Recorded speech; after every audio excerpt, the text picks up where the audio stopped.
Good morning, lovelies. A very common problem that I see a lot of writers having in my circles is that they have these incredible story ideas. They write incredible prose that just makes you weep. The characters and plot are all great, but they never actually finish the novel.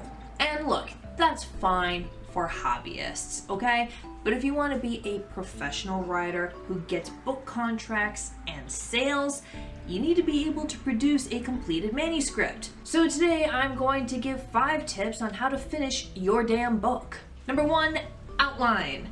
Outlines can be instrumental to helping you figure out your novel. They're basically a roadmap for your book. I've mentioned on this channel something called planners versus pantsers.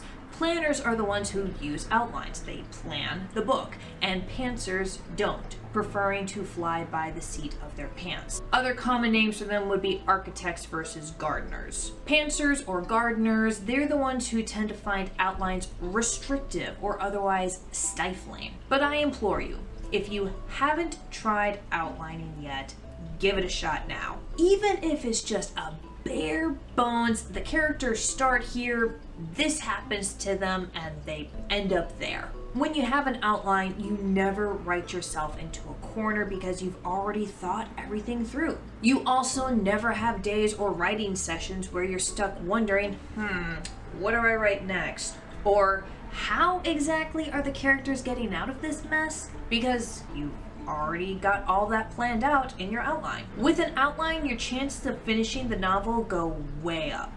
Number 2, get some writing friends to help you. Writing is a very solitary craft, but that doesn't mean that writers have to be solitary creatures. Writing communities are an incredible tool. They help you improve your craft by offering tools, lessons, and resources. They encourage and motivate you, acting as your cheerleaders to help you finish. They help you get unstuck if you have written yourself into a corner and don't know how to proceed. While meeting in person is usually preferable, to me, at least, I'm old school that way, there are hundreds of online writing groups. I have one on Discord that is available to all my patrons on Patreon. You can find the link in the description of this video. The one downside to writing communities is that they're full of both professionals and amateurs. And while that allows the newbies to get easy access to professional help, it's great, I love it, that also means that you can't always trust the advice that you get from someone in a writing group.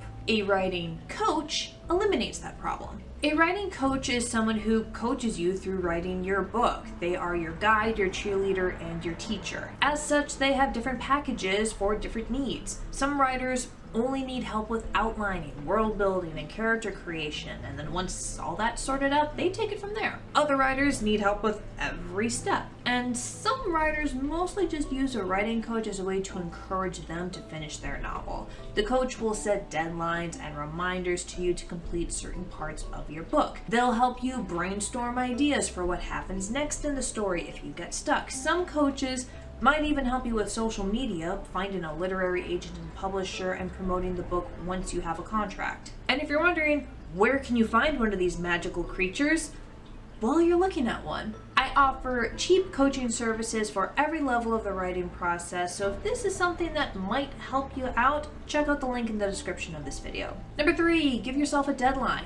Now this does not work with some people, as they get paralyzed at the very idea of a deadline and it just stops them in their tracks. But that's the minority. For most people, deadlines work. You just gotta be smart about it. Set up a realistic deadline for your outline, rough draft, revisions, and for when you're gonna start querying agents. You can even break that down further if you want. Set deadlines for specific word goals or chapters. Now, what is a realistic deadline? Well, personally, I am able to churn out a rough draft of a full novel in about 2 to 3 months. After a break, content revisions take anywhere from 2 weeks to a month, depending on how much needs to be changed. And then I hand it off to beta readers and critique partners. That is while working part-time at a deli and part-time doing YouTube and TikTok, so bear that in mind. There is other shit going on. Write the deadline in your calendar and give yourself a little reward if you make it.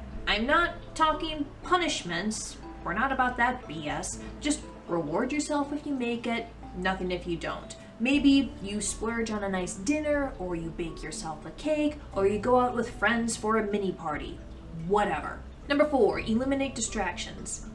Let's face it, half the reason you haven't finished your book yet is because you keep getting distracted when you sit down to actually write it. You're going down the rabbit hole of research, social media, the latest television show, procrastinating with household chores, or whatever else.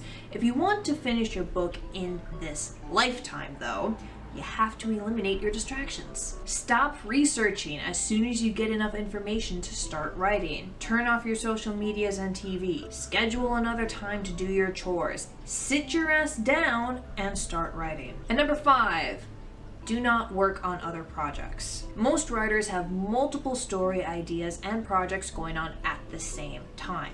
A personal example, I am working with Blackstone Publishing to edit my science fiction novel Citadel, which comes out June 20th, as well as creating the first 5 novellas of a dark epic fantasy series that will also be released next year. The first one is called To Kill a Necromancer. That comes out February 24th. All of these pre-order links are in the description of this video. I got another dark fantasy novel called The Color of Death that I just finished revising, and my agents will hopefully find a contract for that soon. There is a cat attacking my feet. This is Artemis. She was a lot smaller just a few weeks ago, but here she is now, and she loves attacking our feet. And anyway, in addition to that and life and all those other projects, there are about a dozen other story ideas and even drafts that need love and attention, and I desperately want to see them finished so that I can share them with you guys. But not right now. Because right now, I need to focus on Citadel and To Kill a Necromancer. It can be very tempting to drop everything and chase after the brand new story idea that you just had. But if you keep doing that, you're never going to actually finish your book. If you have an idea for a new story idea, fine. Jot down your thoughts in a notebook or a separate Word document so that way you don't forget it, and then close it down and focus on the task at hand. You can work on that shiny new story idea when you're done with your current work in progress. If you're afraid that you're going to lose enthusiasm for that new idea if you wait, well then it's probably not a particularly good story idea. The good story ideas are the ones that you remain passionate about for years, because that's how long it's going to take you to write, revise, and publish the damn thing, even if it's just a standalone. Honestly, forcing yourself to wait a few weeks or even a few months before actually diving into a new story is one of the best ways of quality control for new ideas. At the end of the day, it's a matter of self-discipline and pushing through. I love writing. I love having a finished novel that I get to share with readers, but that does not negate the fact that it's work. And like any work, sometimes you just gotta do it. If you want help, my coaching services are linked in the description as well as my Patreon. I will see you next time. Bye, lovelies.